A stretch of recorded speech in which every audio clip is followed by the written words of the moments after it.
Vou pedir para vocês abrirem a Bíblia de vocês em Provérbios 18. Provérbios 18, versículo 21. Diz assim o texto bíblico: a língua tem poder sobre a vida e sobre a morte. Os que gostam de usá-la comerão do seu fruto. Novamente, a língua tem poder sobre a vida e sobre a morte. Os que gostam de usá-la comerão do seu fruto. Até aí. Pensem aqui comigo. Imagine um médico que tem nas suas mãos tanto um bisturi para cura, mas que também pode ser considerado um punhal para ferir. A diferença entre o bisturi ou o punhal está no propósito, na forma como ele vai ser utilizado. O bisturi pode ser uma ferramenta de cura. O bisturi pode ser uma ferramenta extremamente útil se a sua finalidade, se o seu propósito estiver correto. Mas ele pode ser extremamente perigoso se o propósito for perverso. Pode ser extremamente perigoso se o propósito for nocivo. Na ferramenta, ela não é nem boa nem ruim. O problema está na intenção. O mesmo acontece com a nossa língua. Provérbios 18, 21 vai nos ensinar que a morte e a vida estão no poder da fala. E aquele que ama, come do seu fruto. Aquele que ama o falar vai desfrutar do seu fruto. Seja ele bom, seja ele perigoso, nocivo, mau. Há quem diga, um ditado popular, e Provérbios nada mais é do que ditados populares: o peixe morre pela boca.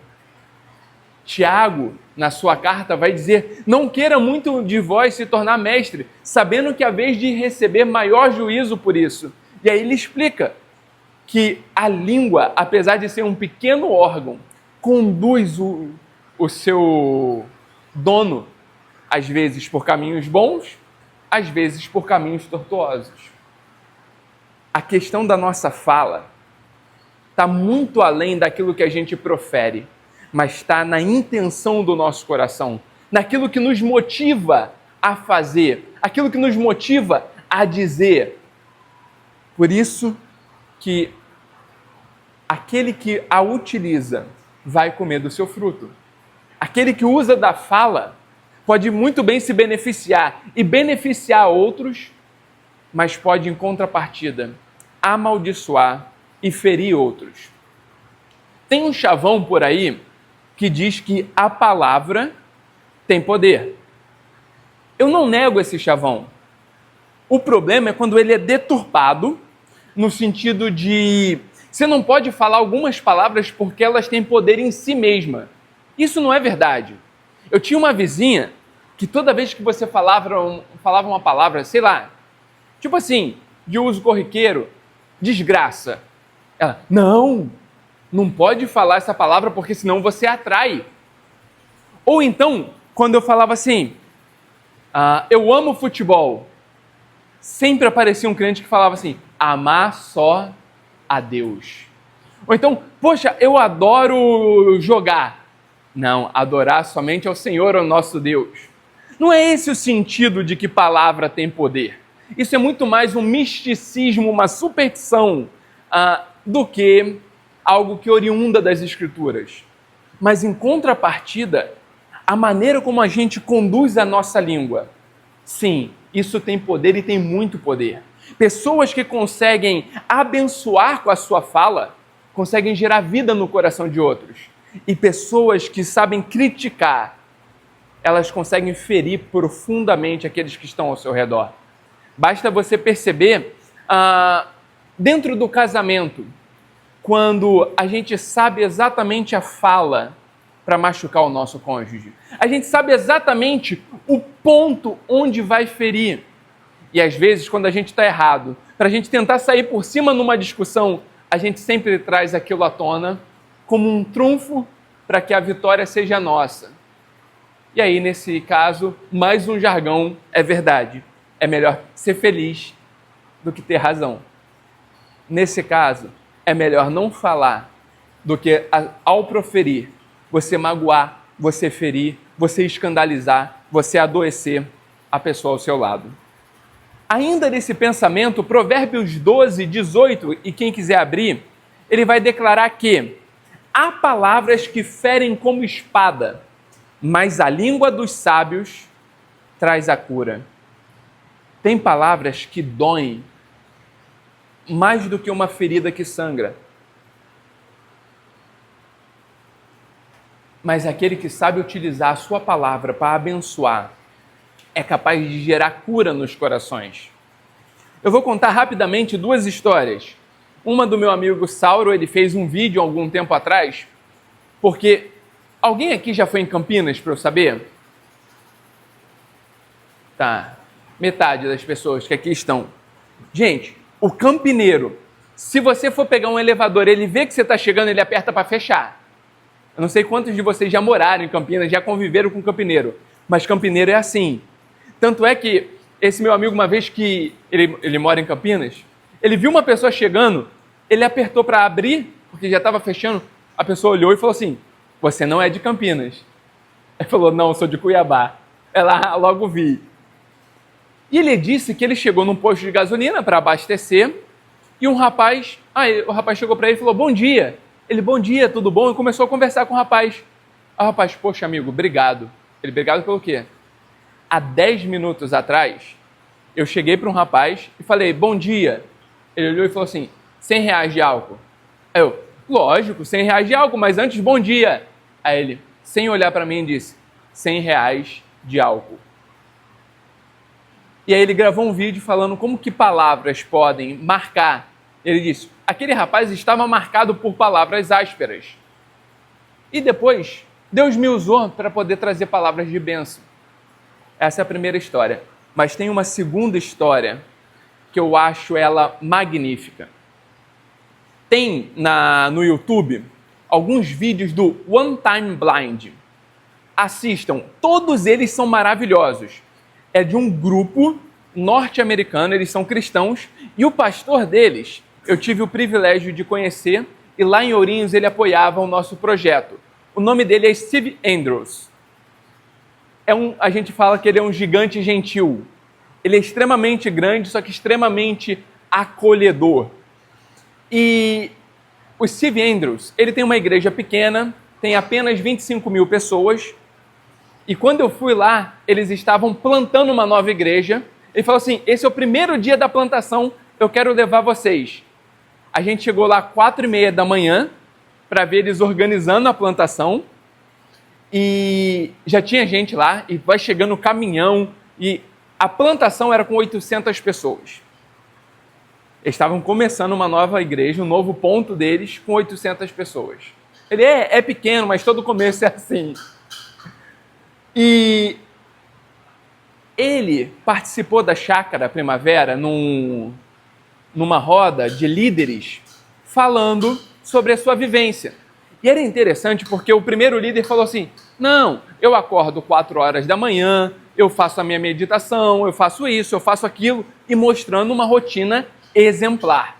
Aí o segundo falando a mesma coisa, e o terceiro a mesma coisa chegou nele. Ele, eu acordo 10h30, 11 horas, tomo um café, vou jogar basquete. E aí ele ia falando uma rotina, você fala assim, esse deve ser brasileiro, não é possível. Ele não tem uma rotina norte-americana. Aí perguntava de novo para os outros, qual que é a sua qualidade? Ele, não, eu sou um líder nato. O outro, eu sou um excelente administrador. O outro, não, porque eu consigo estruturar equipes. Aí chegava nele, ele, eu não tenho dom. Eu não prego bem. Eu sou um péssimo administrador. Equipe, não. O pessoal, quando tem reunião estratégica, eles me tiram. E eles fazem as reuniões. Aí o Agreste pegou e falou assim, Steve, então o que você tem? Ele, Deus me deu um único dom. Eu acho que eu só tenho esse dom. Eu sei encorajar pessoas. Deus me chamou para encorajar pessoas. Gente, eu tive o privilégio de ver o bastidor. As pessoas estavam falando com a gente, com sono e tal. Ele chegava, elas abriam um sorriso e começavam a ir para um lado e para o outro, fazer...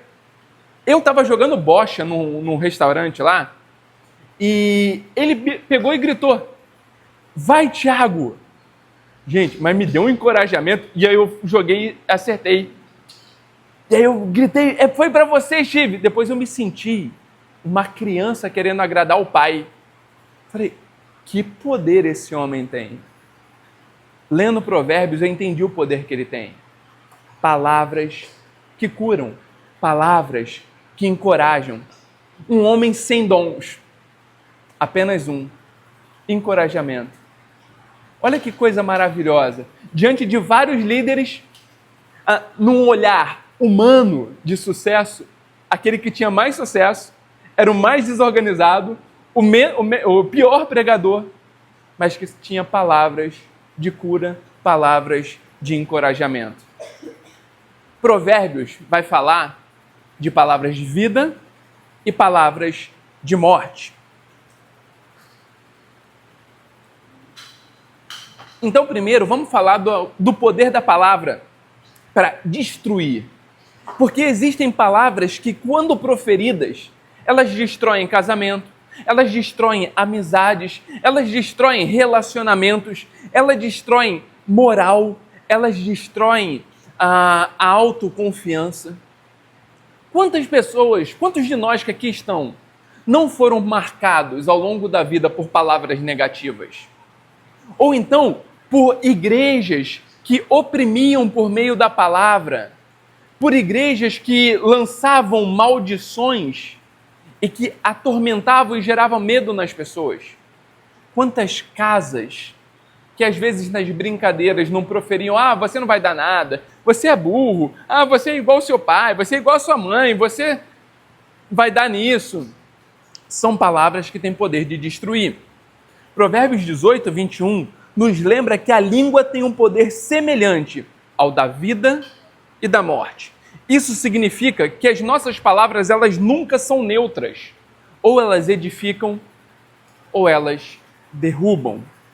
Tiago 3, no versículo 6, compara a língua a um fogo que pode incendiar uma floresta inteira. Uma palavra errada pode destruir reputação, relacionamento, vidas.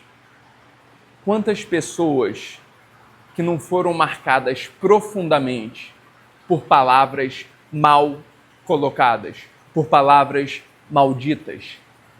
Quantas pessoas que não foram feridas na alma por conta disso? Jesus reforça lá em Mateus 12, 36 e 37, que nós seremos julgados pelas nossas palavras.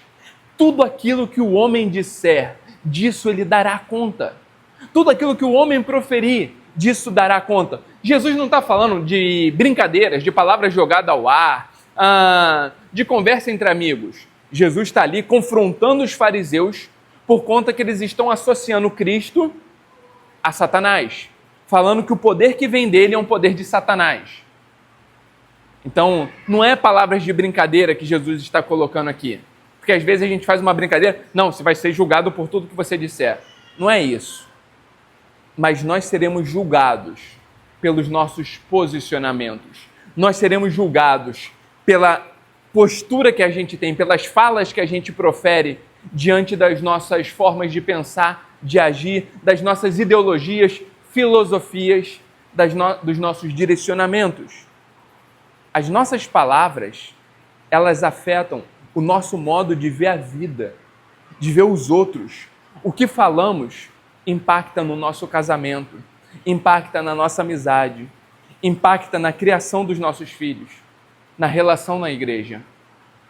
Já percebeu que para a gente se relacionar com o outro, a gente sempre coloca rótulo? Por quê? Porque quando eu coloco rótulo no outro, fica mais fácil discernir quem o outro é. Então, o fulano é o palhaço da turma, o cara tem cara de não, o outro é o intelectual, aquele ali é o ranzinza. Quando a gente coloca rótulos, ainda que contra a vontade da pessoa, ela acaba se identificando com ele e vivendo a partir dele. Por exemplo, quando você coloca um rótulo na tua esposa ou no teu marido e ele ou ela faz algo que foge do rótulo, você prontamente fala assim: o que você está querendo com isso? Você não é assim? Isso impede a outra pessoa de mudar. Isso impede a outra pessoa de querer fazer alguma coisa que seja diferente. Porque você é o primeiro a puxar de volta para aquele estigma. Seja ele positivo, seja ele negativo. Seja ele uma conduta que vai te edificar, seja ele uma conduta que vai te destruir. Deixa eu tentar dar alguns exemplos práticos. Tem gente que só faz crítica. E ela fala: não, é crítica construtiva. Já viu? Provérbios 15:4 vai falar que os comentários negativos destroem a autoestima e a fé. Às vezes tem pessoas que estão se esforçando para melhorar, tem pessoas que estão se esforçando para fazer diferente. Só que quando você chega, ou quando alguém chega em você e traz palavras falando assim: viu, meu amigo, você gosta disso? Então faz um favor para todo mundo, para. Então, faz escondido. Ninguém precisa ver quantas vezes as pessoas nos criticam. E isso acaba com o nosso ego, com a nossa autoestima, com o nosso relacionamento. Segundo, poder da fala para destruir. Mentira. Provérbios 6, 16 a 19 vai dizer: o Senhor odeia a língua mentirosa. A mentira fere e destrói reputações. Já te caluniaram? Já falaram mentira ao seu respeito? Já espalharam alguma coisa ao seu respeito que não procedia? Como você lidou com isso? E quantas vezes nós não mentimos para tentar nos safar de alguma situação? E aí a gente mistura mentira com racismo também, né? Que a gente fala: não, o que eu falei foi mentira branca. Sabe, aquela mentirinha, não tem nada a ver, isso aqui Deus perdoa. Às vezes, nós escondemos as falhas, as rachaduras no nosso caráter, tentando espiritualizar alguma situação. A mentira, a Bíblia vai falar que ela tem dono. A mentira, ela é de posse de uma pessoa. A mentira é de posse de Satanás. Jesus vai falar que ele é o pai da mentira e ele foi mentiroso desde o princípio. Mas reparem o seguinte: toda palavra de Satanás que as Escrituras mostram, elas são sempre palavras de verdade. Por que então ele é o pai da mentira? Se quando ele fala a verdade. Quando ele fala, ele cita as Escrituras. Porque o problema não está no que ele fala, mas na intenção do falar. Aonde ele quer conduzir com o que ele fala. Tem muita gente que fala assim: não, eu sou sincero, eu falo a verdade. Qual a intenção da sua fala? Qual a intenção da sua verdade? Porque às vezes a gente usa da verdade para ferir e em nome da verdade a gente machuca, a gente destrói. A mentira não é só quando a gente esconde fatos, mas a mentira é quando a gente usa daquilo que é verdade para tentar distorcer aquilo que é belo, aquilo que é bom, aquilo que é verdadeiro. Isso também é mentira. Ou então quando deliberadamente e maquiavelicamente a gente esconde a verdade e a gente conta outros fatos. Mas eu não menti. Eu contei a verdade, eu só não contei toda a verdade. E tem também uma terceira palavra de destruição, que é a fofoca. Provérbios 16, 28 vai dizer: separação entre amigos e divisões no corpo vem da fofoca. Vem do... Você ficou sabendo? E é engraçado porque nas nossas reuniões de oração, a fofoca ela sempre vem com um pedido de oração. Já viu? Vamos orar por fulano? Por quê? Por causa disso. E a gente descreve toda a capivara. Não sei se vocês conhecem esse termo. A gente fala todo o background da pessoa e no final, vamos orar por fulano. A fofoca, ela também gera intrigas. Ela também gera divisões. ela também corrói o corpo de Cristo. Mas se por um lado tem palavras que destroem, Provérbios vai falar de palavras que trazem vida, palavras que trazem esperança, palavras prontas para abençoar. Provérbios 12:18 disse: há palavras que ferem como espada, mas a língua dos sábios traz cura. A palavra, ela pode curar quando dita de forma sábia. E Jesus é o maior exemplo. Suas palavras curavam corações quebrados. Suas palavras eram capazes de trazer vida. Suas palavras eram capazes de trazer restauração, esperança, consolo. É interessante porque, após ele falar, a multidão dizia: ele fala com quem tem autoridade e não como os escribas e fariseus. Gente, você já participou de uma palestra de alguém que tinha know-how na área? De um baita intelectual falando sobre algum assunto? É interessante porque eles estão comparando Jesus com esses intelectuais. E ele está falando assim: Jesus não é igual a esses intelectuais. Ele fala como quem tem poder. A gente pensa que eles estão comparando Jesus a pessoas chatas, às pessoas monótonas, a pessoas que quando falam você dorme. Não! Eles estão comparando Jesus com os intelectuais da época, com os religiosos da época, com as pessoas que tinham eloquência. Ele fala assim: esse homem não fala como eles, ele fala como quem tem poder. Quando ele fala, coisas acontecem dentro de nós. É igual os discípulos no caminho de Emaús. Não nos ardia o coração enquanto ele nos expunha as Escrituras. Não queimava dentro de nós. Não saía poder das palavras daquele homem. É isso que Jesus fazia. Palavras de encorajamento, perdão e amor trazem cura emocional e espiritual. Provérbios 16:24 fala que palavras agradáveis são como favo de mel. Gente, muito do seu relacionamento pode ser transformado se você mudar o modo de falar. Você pode pedir a mesma coisa, mas você já reparou que às vezes a nossa fala com o nosso cônjuge é sempre áspera, é sempre enviesada? Quando a gente vai falar com as pessoas, e é interessante isso, porque quando a gente fala com os de fora, a gente tem sempre uma delicadeza, a gente sempre pondera o que falar, como falar, no tempo que falar. Quantas vezes quando a gente vai mandar uma mensagem a gente não escreve, não corrige, e agora ainda manda para o chat GPT, e ainda coloca assim, com gatilhos emocionais, ou com, sei lá, que possa trabalhar o coração da pessoa, aí depois você ainda corrige, e aí você manda. Só que a gente não tem a mesma delicadeza, a gente não tem a mesma predisposição com aqueles que estão perto. Com os filhos a gente fala, pega isso logo, viu, por que está demorando? Ah, mas não sei o quê. Quando é com os de fora, a gente, querido, amado. Vou confessar uma coisa para vocês, isso aqui é particular meu, tá?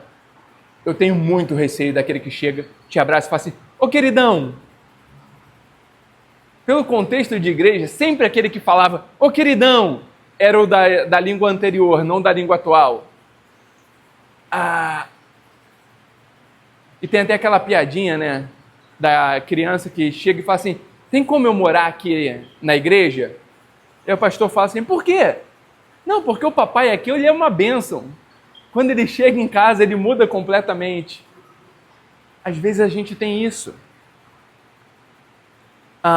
Provérbios falou da palavra de encorajamento e Efésios falam sobre palavras de verdade, mas ditas em amor.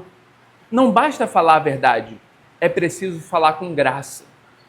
Eu tenho uma teoria, eu estou só esperando alguém inteligente escrever para eu falar que eu concordo com essa pessoa. Mas eu acho que é o seguinte, a geração dos nossos pais, a geração anterior, ela tinha muita verdade e pouca graça. Era uma geração da disciplina. Não, filho meu é tratado aqui, ó. Era sempre com muita rédea. Mas não falavam, eu te amo, me perdoa, Não tinha isso. Por quê? Porque falar eu te amo e me perdoa era sinal de fraqueza. Então, é melhor fazer assim do que ser mole. Só que a geração atual é a geração do amor.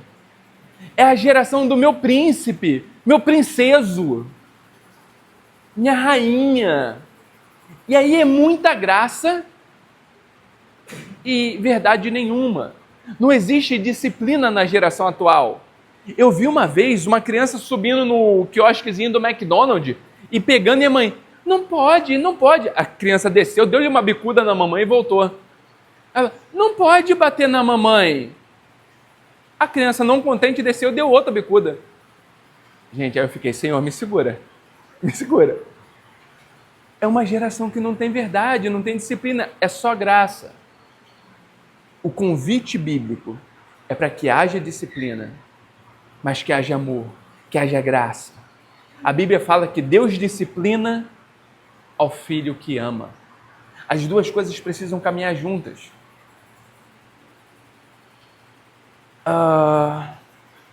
E palavras que edificam, segundo Efésios 4, 29. Falar o que é útil para edificar e trazer graça para aqueles que ouvem. Agora deixa eu fazer uma pergunta para vocês. Como que vocês têm usado as palavras? Elas estão edificando ou elas estão destruindo? As suas palavras dentro do ambiente familiar, no dia a dia, na igreja, elas são de vida ou elas são de morte? O que você tem produzido por meio da fala? O que você tem produzido por aquilo que você profere?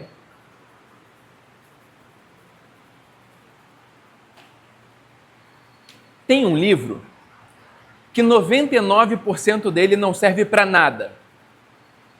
Mas tem um gráfico, não é bem um gráfico, mas eu chamo de gráfico porque eu não sei a palavra, que é muito valioso, que é o livro O Segredo da Mente Milionária. Não leiam, é muito ruim, porque ele é todo positivismo. Mas ele tem um gráfico que eu achei ele maravilhoso, que é o PPSAR, que é a programação gera pensamento, que gera sentimento, que gera atitude, que é igual a resultado. O que ele quer dizer é, aquilo que a gente faz é fruto da nossa programação, da forma que a gente vê a vida. E a forma como a gente vê a vida gera pensamentos, aquilo que a gente cultiva ao longo do dia. E o nosso pensamento vai gerar sentimento, o modo como eu enxergo o dia a dia, o modo como eu enxergo a situação. E os meus sentimentos geram atitudes, como eu reajo àquilo que eu estou vendo e ouvindo. E a minha ação produz resultados. Quer ver o seguinte? 2 programações diferentes, 2 resultados diferentes. Eu nasci no Rio. E é por isso que eu odeio praia. Eu sou carioca.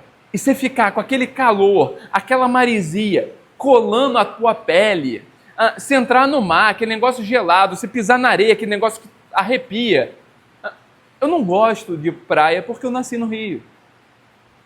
Sabe por que eu amo a praia? Sou carioca, né? Nasci no Rio, por isso que eu amo a praia. Pô, você chegar, abrir a janela da tua casa e dar de frente pro mar. Aquela maresia, aquela brisa refrescando, aquele calor insuportável. Mas bate aquela brisa e você se vê refrescante. Você desce do apartamento e pula no mar, aquela água gelada. Isso faz bem, isso renova as forças. Pisar na areia, sentir a natureza, isso traz vida. Qual que é o fato? O único fato é que eu sou carioca. O restante é o modo como eu enxergo a vida. Tem gente que está reclamando, mas o problema não está no fato, mas está em como a pessoa enxerga a situação, o dia a dia, o cotidiano. Aquilo que você está proferindo é fruto de como você enxerga a sua vida. Aquilo que está saindo da sua boca é fruto de como você está enxergando os fatos ao seu redor. Para a gente tentar aplicar, examine seu coração. As suas palavras estão trazendo cura ou estão ferindo? Tem um filtro que é muito bom para a gente usar antes de falar, que é o filtro de Filipenses 4:8. Antes de falar, pergunte-se, isso é verdadeiro? Isso é necessário? Isso edifica? É de boa fama? Alguma virtude há? Se isso for respondido com sim, que isso permeie o seu pensamento e que isso permeie a sua fala. Mas a gente caminhando agora para o final, olhe para João 1. João 1 vai dizer o seguinte: no princípio era a palavra. A palavra estava com Deus. A palavra era Deus. Todas as coisas foram feitas por meio da palavra. Entenda o seguinte: o que a Bíblia nos mostra é que a palavra de Deus tornou-se carne. Aquilo que em Gênesis disse, façamos, esse verbo, ele tornou-se ação. Aquilo que antes tinha sido apenas proferido, agora foi encarnado. Jesus, o Cordeiro de Deus que tira o pecado do mundo, ele não é apenas mais uma ação de Deus, mas ele torna-se uma ação concreta, carne e osso, a presença do Deus Todo-Poderoso agora entre nós. Na semana passada, nós vimos que Jesus era a sabedoria encarnada. Hoje nós podemos complementar, afirmando que Jesus é a palavra de sabedoria. Nele há o perfeito caminho que nos conduz ao Pai. Nele há direção para a vida, para palavras, para ações. E sendo ele a palavra, não há um dizer mais profundo do que o proferir o Evangelho. Quando a gente profere o Evangelho, a gente está proferindo aquilo que Jesus disse, aquilo que Jesus fez. Nós estamos proferindo a palavra de salvação, a palavra de redenção. Isso é tão importante porque a Bíblia vai dizer que a fé vem pelo quê? E ouvir o quê? Ou seja, é quando as pessoas se defrontam com a palavra encarnada, quando isso toca somente o coração, quando isso gera vida, é que essas pessoas se tornam salvas. Ele é a concretização da aliança, um pacto escrito com sangue. Nele está o dizer de Deus e nele está o agir do Pai. Jesus, ele é capaz de redimir as nossas palavras, não apenas mudando o nosso vocabulário, mas mudando a fonte que jorra aquilo que sai das nossas bocas. É interessante que quando uma vida se volta a Cristo, o que acontece é uma mudança não apenas de vocabulário, mas uma mudança de estrutura mental, uma mudança de pensamento, uma mudança de sentimentos, uma mudança de atitudes, porque aquele que está em Cristo participa da nova criação. As coisas velhas passaram, tudo se fez novo. E o melhor modo da gente cuidar das palavras é a gente cuidando do coração. E como palavra de sabedoria, Jesus ensinou como a nova humanidade ela deve ser e ela deve viver. No Sermão da Montanha, ele ensinou o seu povo a viver uma vida totalmente contracultural, uma vida que é modificada em cada aspecto da sua forma de pensar, das suas motivações. O viver em Cristo é o viver da palavra da verdade, com amor e com graça. Desse modo, ele é capaz de moldar e mudar aquilo que antes era árido, era seco, era morte, em algo que é vida, que é belo, que é florido, que transforma. Então, faça um compromisso de falar. Decida que as suas palavras elas servirão para edificar e para curar. Toda vez que você quiser falar mal de alguém, se cale. Toda vez que você não puder dizer algo bom de alguém, fique em silêncio. Uma vez eu ouvi, eu estou tentando colocar em prática, mas tudo isso aqui que eu estou pregando para vocês, eu estou pregando para mim também. Principalmente uma pessoa impulsiva como sou, primeiro a gente fala, depois a gente pensa o que está falando. Então isso serve muito para mim também, o lidar com o falar. Mas uma vez eu ouvi de um pastor e eu tento colocar isso em prática. Quando for falar algo bom, fale dos outros. Quando for falar algo negativo, fale de si.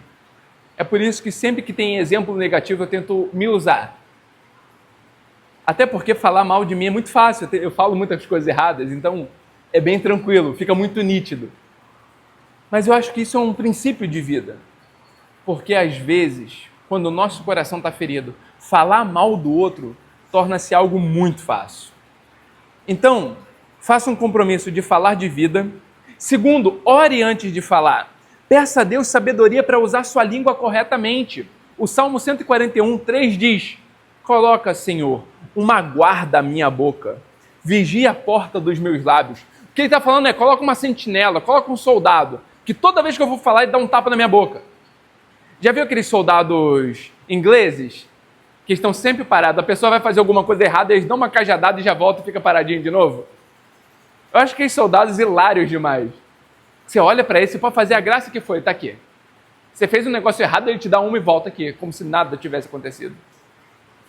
O autor do texto bíblico não conhecia um soldado britânico, mas se ele conhecesse, ele ia estar falando desse soldado. Coloca isso na minha boca, Senhor. Para quando eu for falar alguma coisa, ele dá um tapão e, ok, não estou aqui, continua a tua vida. Mas se falar de novo, já sabe, outro tapão. É mais ou menos isso. E Lucas 6,45 nos traz um outro princípio. Encha seu coração da palavra. A boca fala do que está cheio o coração. E por fim, peça perdão se você já feriu alguém. Se suas palavras já machucaram alguém, tome atitude e peça perdão. Mateus 5, 23 e 24 vai dizer que aqueles que vão apresentar uma oferta, mas se lembram que tem algo contra o seu irmão, precisa parar a oferta, voltar, pedir perdão e depois concluir a oferta que estava oferecendo. E, gente, se nós formos analisar a nossa vida, quantos que nós não ferimos através das nossas palavras? Quanto que nós não ferimos através da nossa boca? Por isso, o desafio final é, essa semana, comprometa-se a usar a sua língua para edificar. Escolha alguém para encorajar todos os dias e rejeite palavras de destruição. E para a gente orar e terminar, peça a Deus que transforme a sua língua para ser um instrumento de cura e de vida. Eu espero de coração que essa mensagem possa ter te desafiado, mas possa ter também te encorajado a um viver novo e um viver debaixo da graça e da verdade do Evangelho. Vamos orar?